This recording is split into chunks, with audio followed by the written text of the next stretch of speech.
प्यारी माँ तेरा आंचल,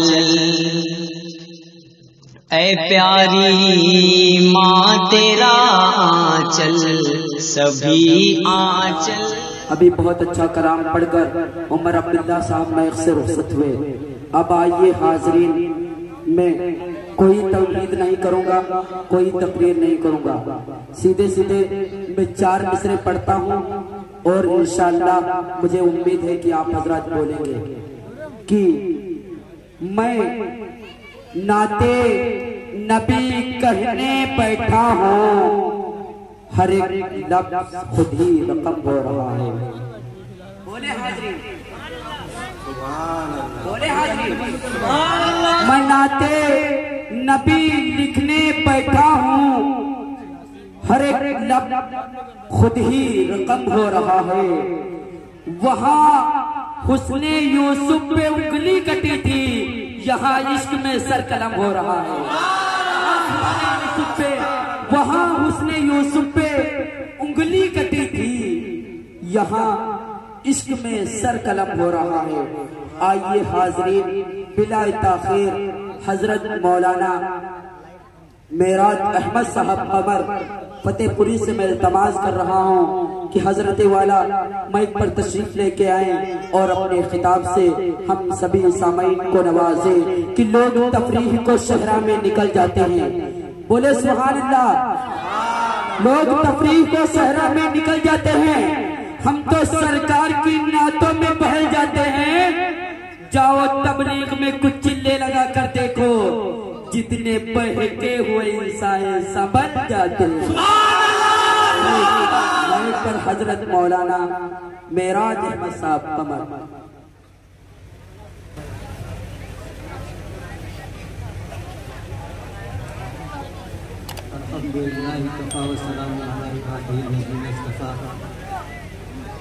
अम्मा बाद बिस्मिल्लाहिर्रहमानिर्रहीम। कुंतुम खैरा उम्मतिन उखरिजत लिन्नास तामुरूना बिल मारूफ व यनहौना अनिल मुनकर व उलाइका हुमुल मुफ्लिहून।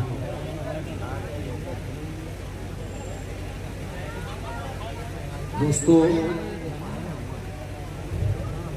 मैंने कुरान की एक आयत तिलावत की जिसका इख्तिसार के साथ मतलब ये है कि आप जितने लोग इस दुनिया के अंदर ला इलाहा इल्लल्लाह मुहम्मदुर रसूलुल्लाह सल्लल्लाहु अलैहि वसल्लम के पढ़ने वाले हैं, वो बेहतरीन उम्मत है, सबसे अच्छी उम्मत है। और उनको पैदा किया गया है लोगों के लिए, यानी कि मुसलमानों को पूरी दुनिया के इंसानों के लिए पैदा किया गया। फिर अल्लाह रब्बुल इज्जत कहते हैं तामुरूना बिल मारूफ व यनहौना अनिल मुनकर, आप अच्छी बातों की लोगों को तालीम देंगे और बुरे कामों से लोगों को मना करेंगे। जी,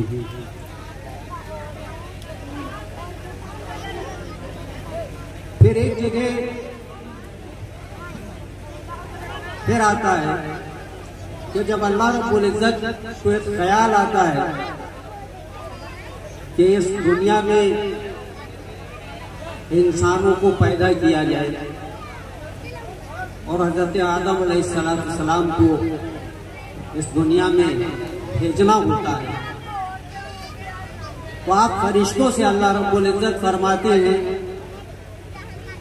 कि इन्नी जाइलुन फिल अर्ज़ खलीफा, मैं जमीन पर अपना एक नायब बनाने जा रहा हूं। जी, फरिश्ते कहते हैं या अल्लाह रब्बुल इज्जत, या आप क्या करने जा रहे हैं? ये जमीन पर आएंगे तो ये फसाद पैदा करेंगे, ये लड़ेंगे, ये झगड़े करेंगे, रहने दी। तो अल्लाह रब्बुल इज्जत फरिश्तों से कहते हैं कि वमा खलक़तुल जिन्ना वल इंसा इल्ला लियअबुदून,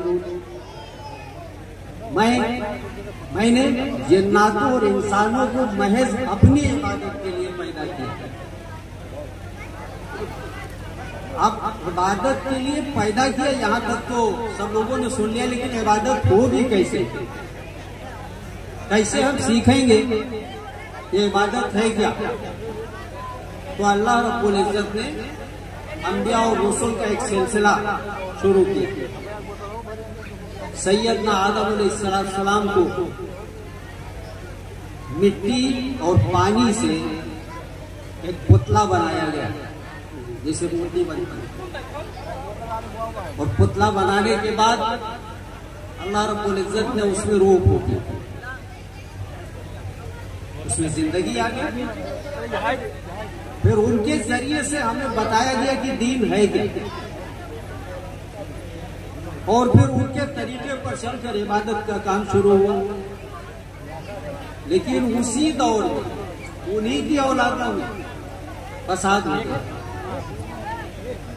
फसाद जब हो गया तो एक भाई ने एक भाई को कत्ल कर दिया। अब जब कत्ल कर दिया तो उसने सोचा कि इसको मैंने मार तो दिया है, लेकिन अब इसकी लाश को मैं क्या करूं, क्योंकि दुनिया का वो पहला वाकया था, पहला कत्ल था। तो उसने सोचा मैं इस लाश को क्या करूं, समझ नहीं आ रही थी। वो उस लाश को अपनी पीठ पर लादे हुए इधर उधर घूमता रहा। अल्लाह ने अपनी कुदरत से किसी दो चिड़ियों को भेजा, इन्हें बताया गया कि कौवे, और वो दोनों आए उसके सामने, आपस में वो लड़े। एक कौवे ने कौवे को मार दिया। अब जब मार दिया तो उस कौवे ने ये किया कि अपनी चोंच से एक गड्ढा खोदा, उस कौवे को गिराया उसमें और मिट्टी से ढक दिया। तो इसको ये अकल आई कि ये जो मैंने लाद रखा है इसको मुझको ऐसे दफन कर देना है। फिर वो सिलसिला सैयदना आदम अलैहिस्सलाम से चला, और कमोबेश 1,24,000 के आसपास अंबिया तशरीफ लाए, और उसके बाद सबसे आखिर में खातिमुन नबिय्यीन मोहम्मद रसूलुल्लाह सल्लल्लाहु अलैहि वसल्लम की इसी महीने में विलादत हुई। आप सल्लल्लाहु अलैहि वसल्लम के विलादत की तारीख में कुछ इख्तिलाफ है। बाज़ मुअर्रिखीन ने लिखा कि आपकी पैदाइश 9 रबीउल अव्वल की है, बाज़ ने कहा 12 की है, कुछ ने कहा 11 की है, और बहुत कम तादाद है जिन्होंने कहा कि नहीं 8 रबीउल अव्वल। लेकिन आप सल्लल्लाहु अलैहि वसल्लम की वफात, इस पर हर तबका, हर मकतबे फिक्र के लोग मुत्तफिक हैं कि वो 12 रबीउल अव्वल को हुई। लेकिन इस महीने से जो एक दर्स हमको लेना है, तो किसी शायर ने एक शेर कहा, ये झालरे, ये कुमकुमे, ये रोशनी, ये रात सब, ये झालरे, ये कुमकुमे, ये रोशनी, ये रात सब, नहीं है दिल में गर यकीन तो बाफगा करार सब। सुभान अल्लाह, सुभान अल्लाह। अगर अल्लाह रब्बुल इज्जत के होने का यकीन और मोहम्मद रसूलुल्लाह सल्लल्लाहु अलैहि वसल्लम की रिसालत का इकरार हमारे अंदर नहीं है, तो हर झूठे और काज़िब। और जब इस यकीन वो हमारे अंदर पुख्तगी आ जाएगी, हम इसको पुख्ता कर लेंगे, तो आप ये जान लीजिए कि यकीन की रोशनाई और कलम ईमान का लेकर जिसे खत लिख दिया करते वही दरिया रवा होता। हजरत उमर फारूक ने एक खत लिखा और दरिया से पानी जारी हो गया। ये हो सकता है आज भी, लेकिन उमर फारूक ने एक एक नक्श कदम को तलाश करके आपको इत्तिबाए रिसालत करनी पड़ी। सुभान अल्लाह।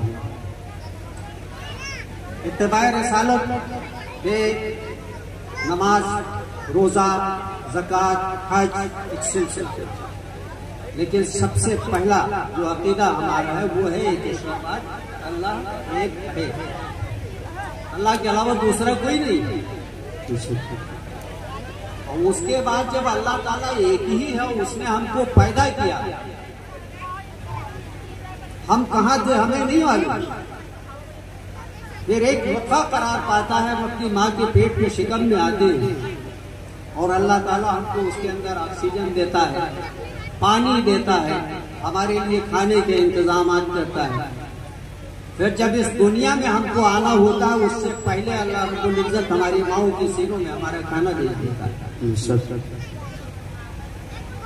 वो रहीम और वो करीम जो कहीं से हमें लाता है, उसके बाद इस दुनिया में हमें लाकर छोड़ देता है और उसके बाद फिर हमारी परवरिश के असबाब बनाता है। फिर हम समझदार होते हैं, हम काम करते हैं, उसके भी तरीके शरीयत ने बताए कि यो काम करना है, इसे कमाना है और खाना है और खाने के साथ खिलाना है। लेकिन बावजूद इसके कि मैं जिस्म में मेरी बड़ी ताकत है, बावजूद इसके कि मैं बड़ा ज़हीन हूँ, बावजूद इसके कि मैं बड़ा पढ़ा लिखा और काबिल हूँ, लेकिन अगर अल्लाह रब्बुल इज्जत न जाए तो मुझे रिक्शा चलाने का काम भी नहीं मिलेगा। तो ये यकीन हमारा होना चाहिए। अब इस जगह एक पहलू आता है कि जब अल्लाह की कुदरत के अलावा हमें कुछ मिलने वाला नहीं है, तो फिर किसी दूसरे से हमको कुछ मांगने का हक भी नहीं। और अगर हम किसी दूसरे से कुछ मांग लेते हैं, यही शिर्क है। और उस शिर्क को मैं बड़े आसान लफ्जों में आपको समझाऊंगा कि एक शख्स है और उसकी शादी होती है। जब निकाह होता है तो कबूल किया मैंने, इकरारुन बिल्लिसानी व तस्दीकुन बिल्क़ल्ब, मैं जबान से इकरार करता हूँ और दिल की गहराई से तस्दीक करता हूँ। और उसको बड़ा ये नाज होता है कि साहब ये तो आप मेरी बीवी है। फिर वो बीवी के साथ, बीवी ने कहा कि हमें लिपस्टिक चाहिए, तो शौहर साहब लेकर आते हैं। उसने कहा हमें कपड़े चाहिए, शौहर साहब लेकर आते हैं। उसने कहा मुझे मिठाई खानी है, शौहर साहब लेकर आते। गरज दुनिया की हर चीज आप उसके लिए पूरा करने लगते हैं बीवी के लिए।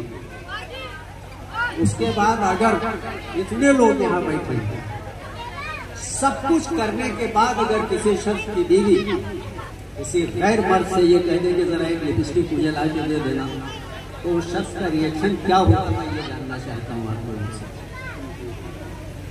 रामपुर के खासाब ने तो कहा मैं तो कत्ल कर देता। बरेली के एक पीर साहब से मेरी बात हुई ट्रेन के ऊपर, उन्होंने कहा मैं तो चाटा मार देता। तो क्यों मार देते साहब? अरे साहब जब मैं मौजूद हूं तो उसे क्या हक पहुंचता है किसी दूसरे से मांगे? तो जब आपको अपनी जात का शिर्क पसंद नहीं, तो अल्लाह रब्बुल इज्जत अपनी जात का शिर्क कहां पसंद करेंगे? तो एक बात ये है। दूसरा पहलू कि वमा अरसलनाका इल्ला रहमतल लिल आलमीन, हुजूर नबी करीम जनाब मोहम्मद रसूलुल्लाह सल्लल्लाहु अलैहि वसल्लम को अल्लाह रब्बुल इज्जत ने पूरी कायनात और इस कायनात के अंदर जितने इंसान, जितने चरिंद, जितने परिंद, जितने हैवानात, नबातात, जमादात, जो चीजें सबके लिए रहमत आलम बनाते हुए। और जब वो रहमत बनकर आए तो तारीख ये बताती है कि जमाने जाहिलियत में क्या क्या अरब के सरजमीन पे बुराइयां नहीं फैली थी, और फिर वो बुराइयां रफ्ता रफ्ता खत्म हुई।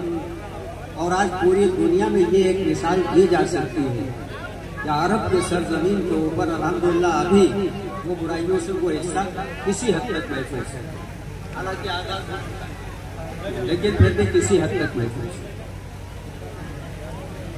अब उसका सबसे जो अहम पहलू है रहमत का, उसका आगाज होता है इंसानियत से। इंसानियत के सिलसिले में भी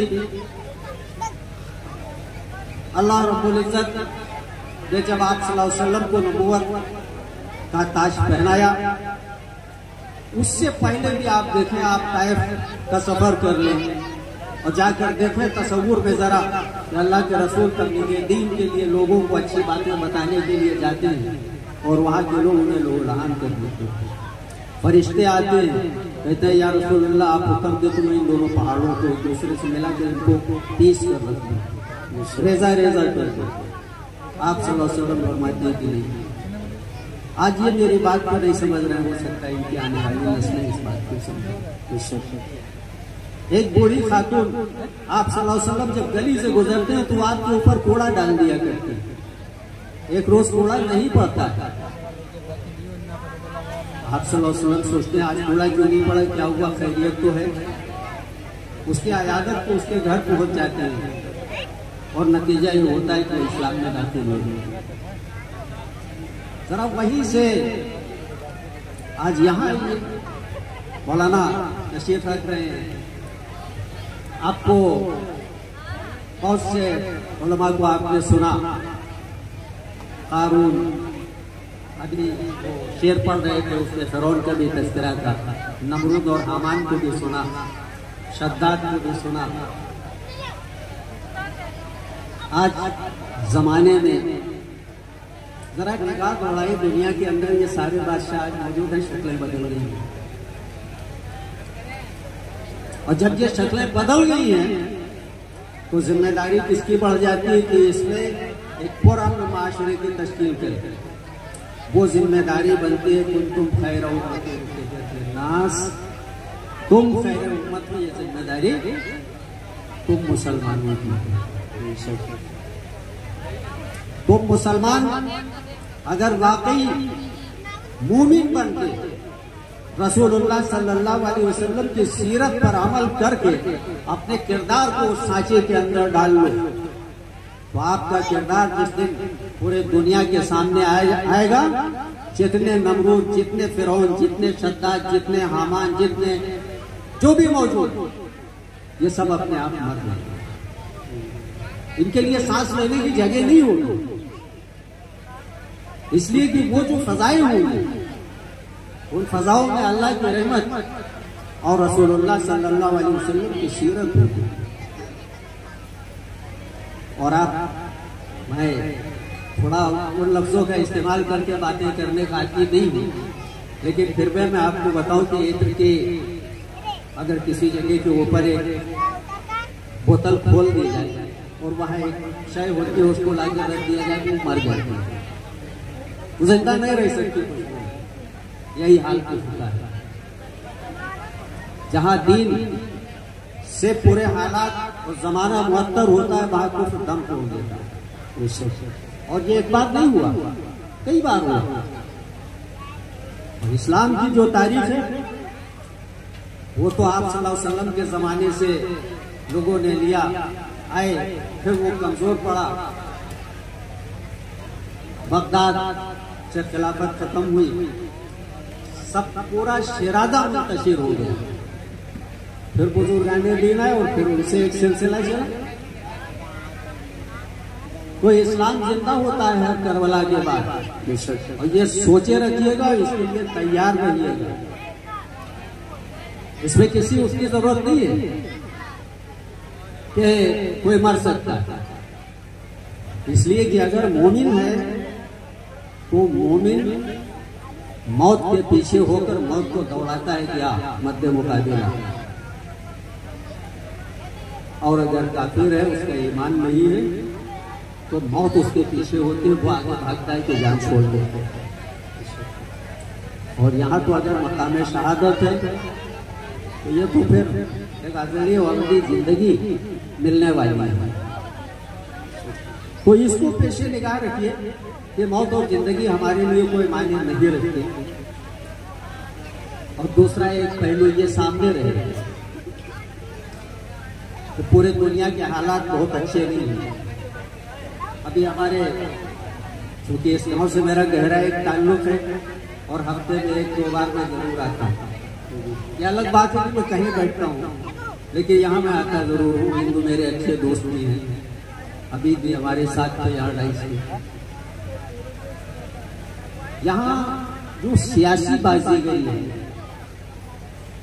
वो इसके दर पे है कि यहाँ मजहबी फसादात हैं और लड़ाइयाँ। तो एक नुक्ता, कुछ किताबें मैंने देखी, मुताला किया तो मुझे मिला, वेदों के कुछ पेज मैंने देखे। ज़ाहिर में यह था कि जब हज़रत आदम अलैहिस्सलाम सबसे पहले आए तो हम आदम कहते हैं तो दूसरे क्या कहते हैं और कैसे। तो जब इसको तलाश किया तो ये हमको मिला। हमारा जो यहाँ सनातन धर्म है, जिसको सनातन हिंदू कहा जाता है, उसके मुताले से ये पता चला कि ईश्वर ने, अब यहाँ वो ईश्वर ने एक ईश्वर, उसने एक पुरुष को बनाया जिसे तत्पुरुष कहा जाता है हिंदी संस्कृत में, तत्पुरुष। बाद लोग उसको स्वयंभू कहते हैं। फिर उसी के साथ एक लफ्ज़ और जुड़ा है, स्वरचित, यानी खुद बनाया। अब किससे बनाया? तो फिर जब उसको तलाश किया तो मिलता है कि मिट्टी और पानी से उसको ईश्वर ने बनाया। उसको बनाने के बाद ईश्वर ने उसके वामांग से एक महिला को बनाया और वो उसकी पत्नी हुई। वामांग कहते हैं बाई पसली को, कि उससे अल्लाह ने या ईश्वर ने एक स्त्री को बनाया, उसके साथ उसका निकाह हुआ, उसकी बीवी। अब आदम अलैहिस्सलाम के वाक़िए को आप लीजिए, अल्लाह ने उनको मिट्टी और पानी से गूंथ के बनाया, रूह फूकी, उधर चिस्सा का लग जाता है, इधर रूह फूकने का आता है, वहाँ बाई पसली से अम्मा हवा को बनाने की बात आती है, यहाँ वामांग से बनाने की बात आती है, एक सिलसिला वही है। तो मालूम ये हुआ कि इस दुनिया के अंदर जितने इंसान हैं, वो चाहे जिस मजहब के मानने वाले हों, ये सब खून के रिश्ते के वाले हैं। अब फसाद कहाँ से हुआ वो मैंने बता चुका हूँ। कौवा जो पहला कत्ल हुआ दुनिया में, अब वहां से मत पैदा हो गए, उसने आग की पूजा, सूरज की पूजा पहले शुरू की, और एक जो दूसरे लोग अपने मालिक के साथ रह गए, उन्होंने उस रास्ते को अख्तियार किया जो ऊपर से बताया जाता है। तो इस मजहबी तफरीक को किसी नफरत की बुनियाद जो है न बनाइए आप उसको बनाइए। आप देखिए कि ये हमारे भाई हैं, खून के भाई हैं, अभी नहीं समझ पा रहे, हो सकता है किसी को समझो, और समझते हैं तभी तो बदलते हैं। मुझे बड़ी हैरत होती है कि जब लोग मुझसे ये कहते हैं कि हमारे गांव के हिंदुओं से मेरी नहीं पड़ती। मैं पूरा हिंदुस्तान करीब करीब अब घूम चुका हूं, शायद कोई जिला नहीं है। अब वो कोई तहसीलें रह गई तो अलग बात है। और जहां जाता हूं वहां या तो आदिवासियों में मेरा ताल्लुक है, या कहीं यादव बेल्ट है उसमें यादवों में हमारे ताल्लुक है, क्षत्रियों की बेल्ट है उसमें क्षत्रियों से। जहां जिस बिरादरी के लोग, हर जगह तो मुसलमान नहीं मिल सकते, और ऐसे हमारे ताल्लुक हैं कि अगर मैं चाहूं तो किसी भी इलाके में महीनों और सालों में रह सकता हूं। मुझे इसकी दिक्कत नहीं होगी कि खाना नहीं मिलेगा, मैं सोऊंगा। तो कुछ अपने कल्ब को वसी कीजिए और इंसानियत के उन पहलुओं को तलाश कीजिए जो अल्लाह के रसूल सल्लल्लाहु अलैहि वसल्लम ने अख्तियार किए और उनकी हमें तालीम दी। एक बहुत बारीक नुक्ता, क्योंकि देहात का मामला है इसलिए मुझे जरूरी है कि इसको मैं बताऊं। मस्जिद होती है और मंदिर होती है, तो कई जगह ये वाकयात आए कि कोई मंदिर में चला गया तो लोगों ने उसको पीट लिया। लेकिन आप अपनी मस्जिद में किसी को पीटना तो दूर है, अगर कोई आता है तो उसको बैठा के खाना भी खिलाइए। और इसलिए इस चीज को आपको करना है कि एक जंग होती है और उस जंग में कुछ मुशरिकीन और यहूदी गिरफ्तार करके लाए जाते हैं। आप सल्लल्लाहु अलैहि वसल्लम ने उनको सहाबा इकराम ने मस्जिद नबवी में खंभों से बांध दिया, ये तो कैदी है। जब खंभों से बांध दिया और सारे सहाबा इकराम ने आप सल्लल्लाहु अलैहि वसल्लम टहलते हैं, उस सहाबी आए, या रसूलल्लाह आप सोए। तो कहा मुझे कैसे नींद आ सकती है कि जबकि ये लोग जो है बंदे खड़े हुए। तो कहा ये इंसान तो है, उनको खोल दिया गया, उनको खोल दिया गया और उसी मस्जिद नबवी में उनका बिस्तर लगा, उन्हें खाना खिलाया गया, वो ठहरे।